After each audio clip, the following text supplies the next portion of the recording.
Merci. Perrine Goulet. Merci Monsieur le Président. Merci Monsieur le Président pour votre présentation. J'aurai deux questions. La première concerne la dette. On sait que depuis 2006 et le rapport sur la dette de Monsieur Michel Pébéraud, on alertait sur les dangers de cette dette explosive.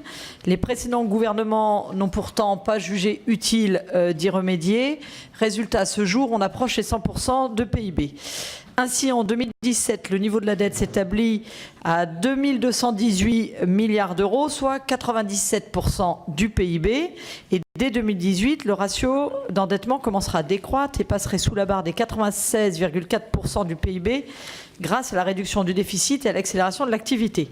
Cette évolution perdurerait jusqu'en 2022. Pensez-vous ces prévisions possibles?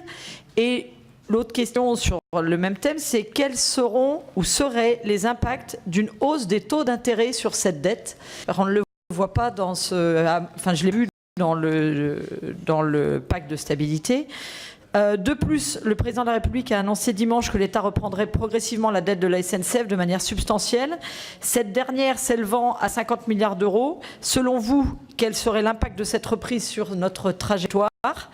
Et pour terminer, le prélèvement à la source va être instauré en juin 2019. C'est un outil certes de modernisation de la fiscalité des ménages, mais à votre avis, aura-t-elle des conséquences sur les recettes publiques d'ici 2022? Je vous remercie.